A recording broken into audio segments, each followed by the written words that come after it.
Well, I got her figured out. So there's no power going to the coils at the moment. But this is just it free spinning. And you know how you can tell that there's hardly any friction. Just look at it. So it ain't touching up here.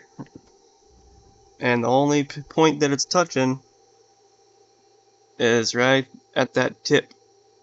And you got all that inertia from these heavy magnets on here, plus the weight of the rotor. So I could add a little bit more strength to the magnet to attract up the rod, but it's really close to the point where it is almost fully suspended. I mean, it can tip a little bit, and it has a lot of strength now that it has more of a leverage force to the rod from, teetering. So yeah, look at that.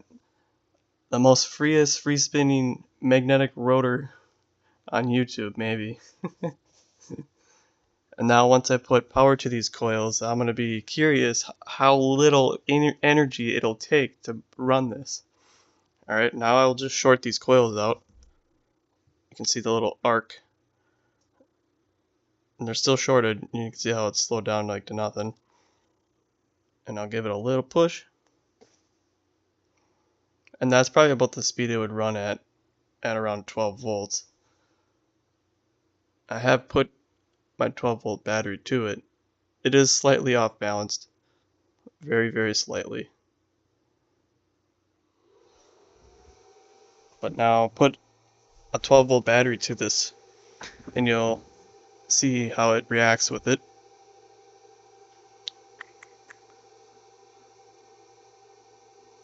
That fan is just my power inverter in the background. It's running a few things. It's pulling about 800 watts. So the fan's got to run once in a while. Alright. And just so you guys know, these coils are all in series, and there's, I think, close to a half a mega ohm of resistance. So there's it's not going to take any power from the battery. It will, but just like such minuscule amount. So the battery's connected. You can see it spinning very slightly. And then now it's moving back to where it was. I'm going to position it right at top dead center. Connect it. You can see it pushing, and that's only on 12 volts. Like, I know a traditional motor running at 12 volts would be a good amount of power, but the amount of resistance in these coils is absolutely insane. And then I'm going to let go. I'm going to let it do its rotation. Oh, that's the thing, it being off balance. It might not want to run. Or is it because it's attracted to this battery? That could be. That could be the factor.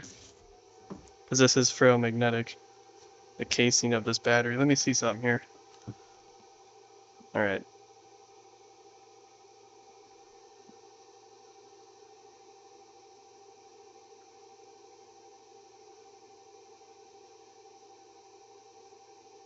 No. It also could be attracted to other things I have in my drawer that could be messing with the fields. But either way, you can see how little power it takes. But I know the rotor ain't perfectly balanced. So that is definitely a contributing factor. It's hard to make stuff like this perfectly balanced. But either way, I got an incredible, almost frictionless setup here for this. You couldn't really get any better.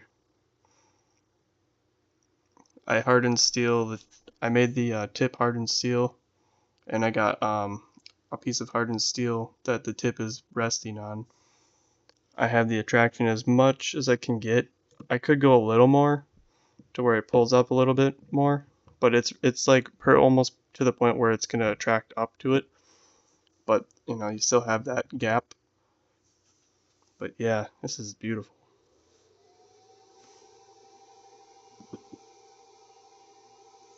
Let's see. Let's try this one more time with the battery. I'm gonna get a reed switch, one of these, just glued on to the side to get it to run. Betcha I could probably get it to run off of these capacitors even. I don't know, we'll find out.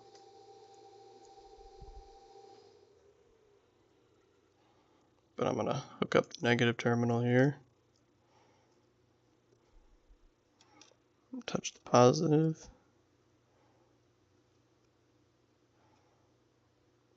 Take it off. I'm gonna let it go past this way. So stop dead center. I'll let it push off. There, now it's pushing.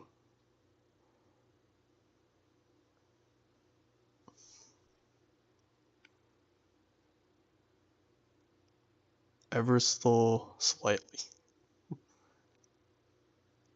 You can tell when it gets to the open gap part.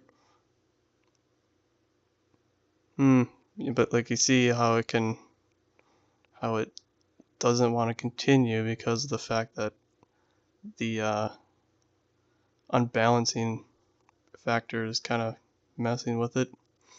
That or it is something to do with external fields. So I'm just gonna like hook it up completely. It's just hooked up completely.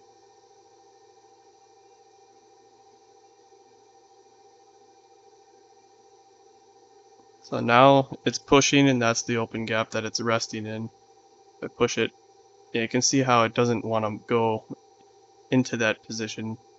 There's a lot of drag because you're pushing a voltage to the battery, but now it's right at that threshold where it wants to push it back straight. But there's so much coil resistance that it's charging the battery as it's moving, as it's repelling. So you have all that eddy currents being generated, or the electromotive force trying to charge the battery as the rotor is spinning. And then when it moves in the backwards direction, you're kind of reverse charging it because it's not going with the direction of flow. But yeah, anyway, yeah, it's pretty incredible how little it takes to turn this.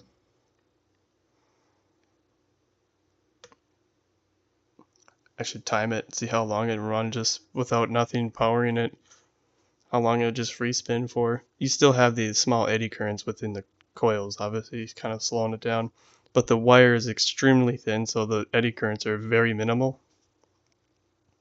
So that is actually a benefit to having really thin wire, is to limit the eddy currents within the copper wire itself. I mean, it's 40 gauge wire. But yep, that's what I'm at right now. This is probably the condition that this would be the overall build of it.